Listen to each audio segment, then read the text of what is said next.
Hello and welcome to News Central Television. I am Dapo, Adegboye, and here are stories making headlines beyond the continent. Spanish Prime Minister Pedro Sanchez responded to increasing French criticism of Spanish farmers, saying their product is better.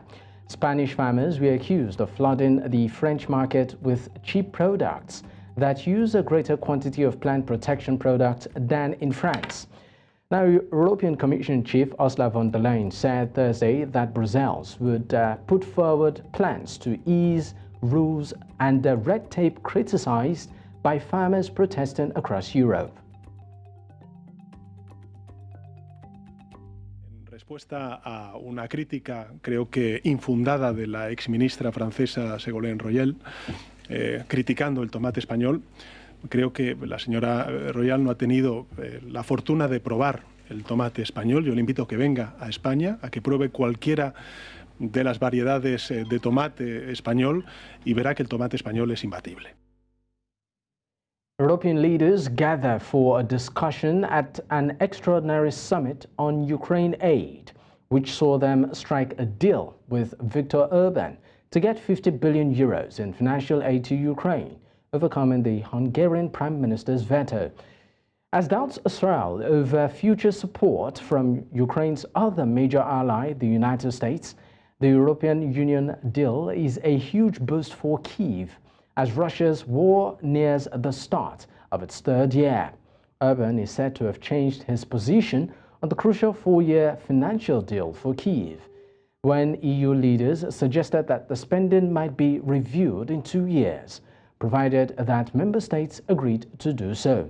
Now, Ukrainian President Volodymyr Zelensky held the deal in a video address to the EU leaders.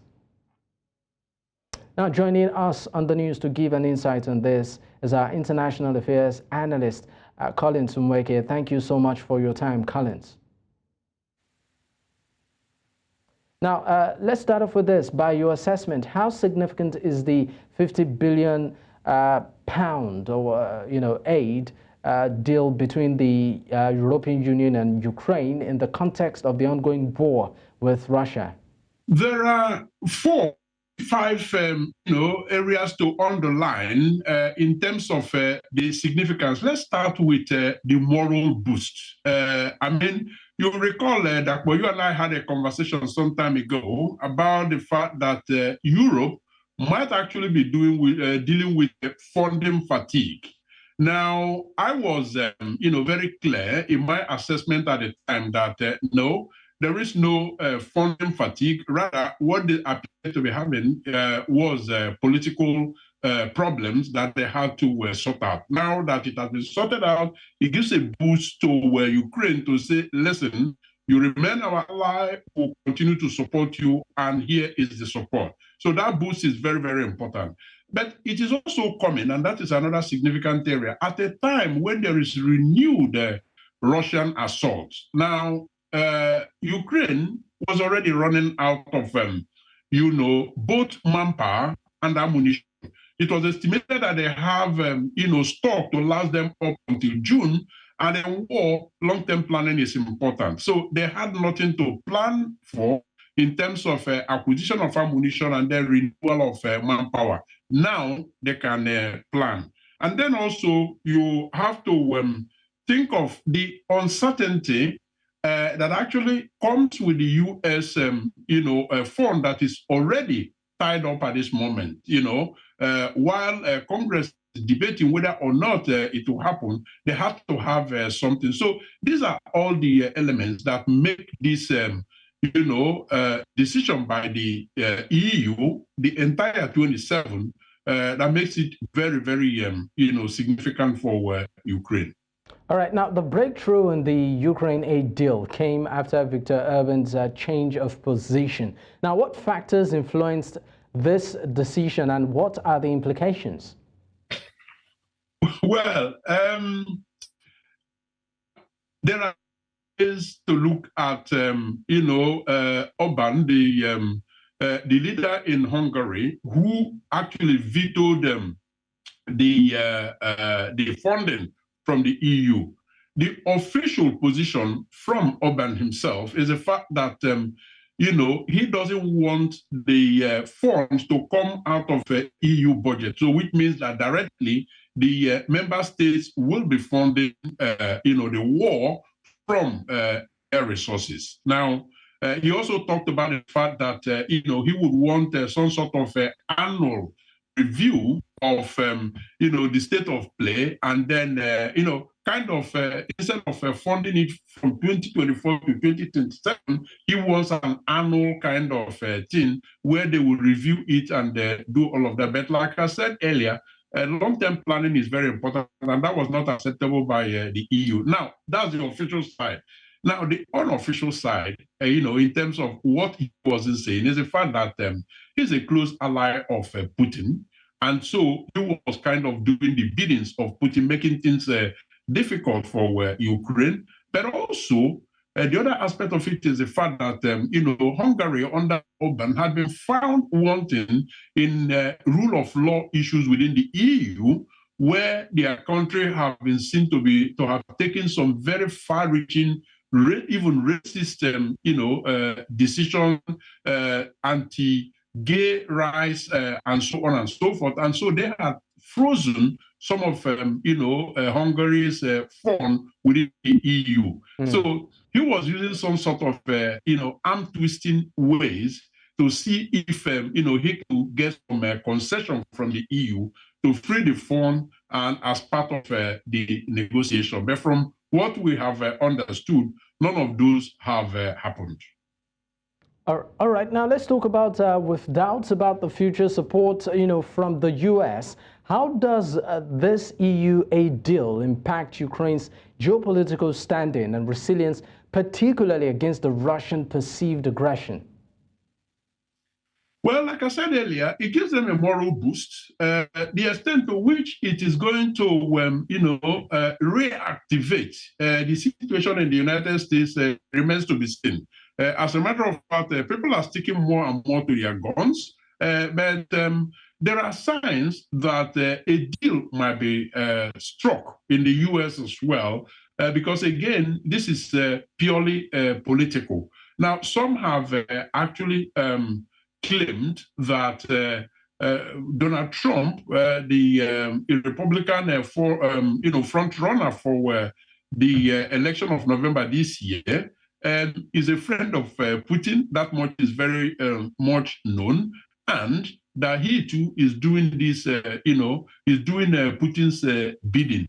But ultimately, it looks like there might be some deals that they will strike with Biden and the Democrats to be able to free out the fund that will then go to Ukraine. So for Ukraine, this is a very serious moral boost, and hopefully the United States will follow suit. But in the time being, they do have something now to plan for the future beyond June 2024.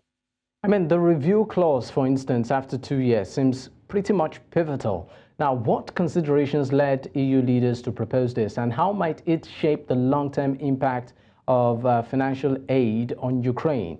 Of course, just a follow-up to that is, do you also think that attention is shifting from the war between Ukraine and Russia as a result of the ongoings at the Gaza Strip? Those are, I will start with the last. The war in Ukraine and, the disaster playing out in Gaza, Israel going after Hamas, those are two separate matters, of course, that are actually being treated separately. But of course, there is the risk or the potential of one overriding the other. But the fact that the EU actually reached an agreement today on funding for Ukraine is a testimony to the fact that they are perfectly able to separate, two matters and handle them with the expediency that is required. Now, regarding the yearly or 2 yearly review. Under normal circumstances, this is, perfectly to be expected, because, you don't just write a blank check. There has to be, evaluation to see what has to be made better, improved, and otherwise. But that in itself has absolutely nothing to do with the fund itself or Orban of Hungary, having the power to veto the funds again. I think they make sure that necessary clauses were inserted in the agreement reached today, such that it will be normal review and evaluation, and then pay out. So, in terms of long-term impact, I do not see this, having any long-term impact on, Ukraine being able to execute the war successfully, resting on European funding. All right, Colin Nweke, thank you so much for your time. My pleasure. Thank you for having me. The Metropolitan Police say they take violence against women and girls very seriously. Women who live in Clapham say they are being targeted and do not feel safe anymore. The attack last night on a mother and her two daughters happened just streets away from where Sarah Everard was taken almost 3 years ago. Now, many don't want to identify themselves in fear of a reprisal attack or hate online. A local female MP has admitted there is a problem in this part of London when it comes to violence against women and girls, as there is across the country. Now, joining us on the news at this time to shed more light on this is our international correspondent, Afua Hagan. Afua, tell us what's the latest on the alkaline attack in South London.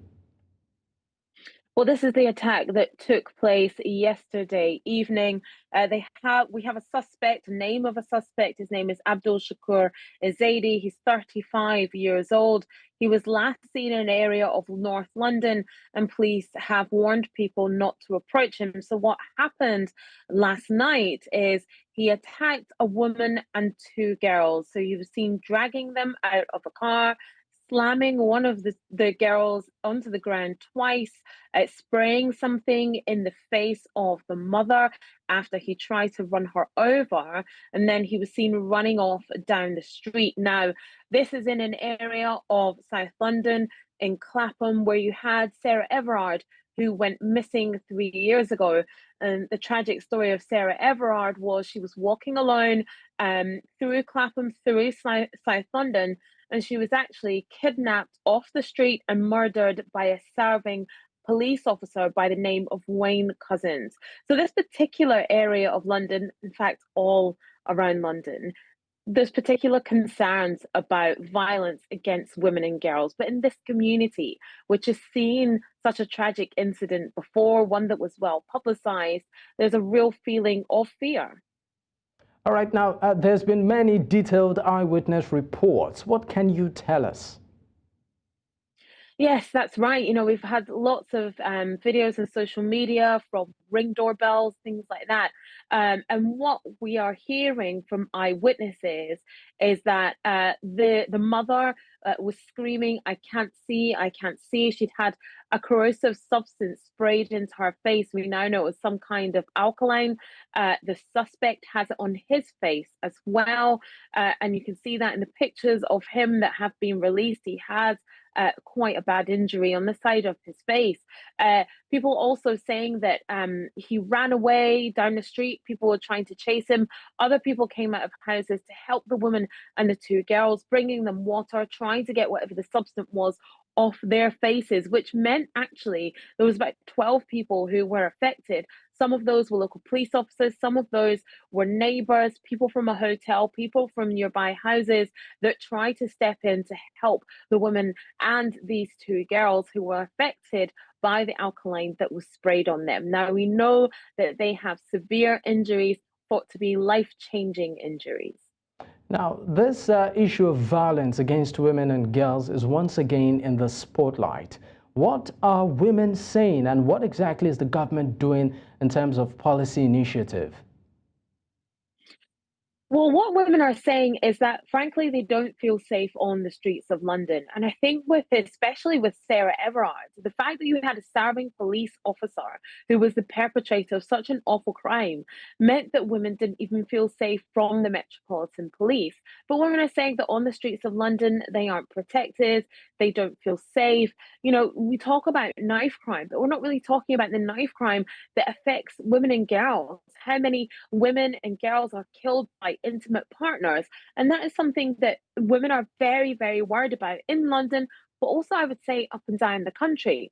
Now, Rishi Sunak, our Prime Minister, has spoken about it, says it's a scourge on society and it's something that he wants to try and clamp down on. He talked about his wife and his girls feeling safe walking the streets of London.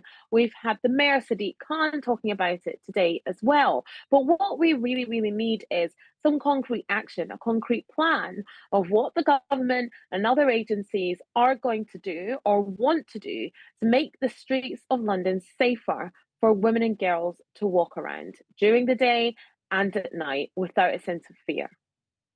All right, Afua Hagan, our international correspondent, once again, thank you so much for your time. Now, the U.S. President Joe Biden once again has reiterated his efforts to bring Hamas-held Israeli hostages home. He added that he is working to ease the humanitarian crisis and to bring peace to Gaza and Israel. The U.S. president also insisted on continued support for Ukraine in its war with Russia. Not only do we pray for peace, we are actively working for peace, security, dignity for the Israeli people and the Palestinian people. I'm engaged in this day and night and working, as many of you in this room are, to find the means to bring our hostages home, to ease the humanitarian crisis, and to bring peace to Gaza and Israel, and enduring peace with two states for two peoples, just as we worked for peace, security, and dignity for the Ukrainian people, as they show incredible resolve and resilience against Putin's aggression. We must continue to help them. The challenge of our times reminds us of our responsibility as a nation to help each other, just and lasting peace, deliver it abroad and here at home. That's why we're fighting against the rise of anti-Semitism and Islamophobia here in the United States and all forms of hate, including those against Arab Americans and South Asian Americans. This is a calling. Meta CEO, that's Mark Zuckerberg, has apologized to families who say their children have been armed by social media during a fiery hearing in the U.S. Senate. He and the bosses of TikTok, Snap, X, and Discord were questioned for almost 4 hours by senators from both parties. Lawmakers wanted to know why they are doing and what they are doing to protect children online.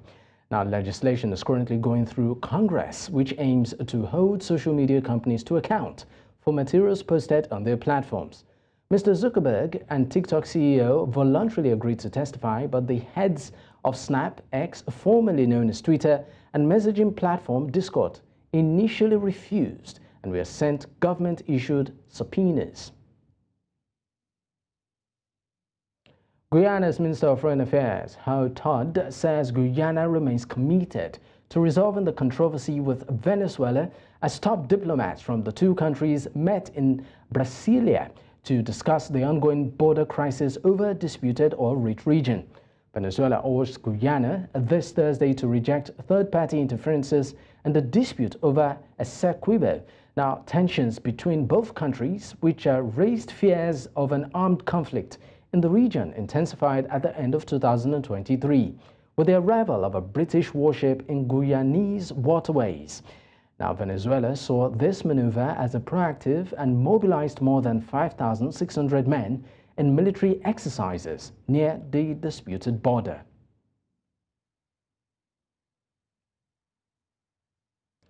And that's a wrap on the news at this time. Don't forget to follow us on social media. We are at News Central TV. You can watch us live. That's on DSTV, channel 422 Star Times, channel 274, Apple TV, and YouTube. Many thanks for watching. I am Dapo Adegboye.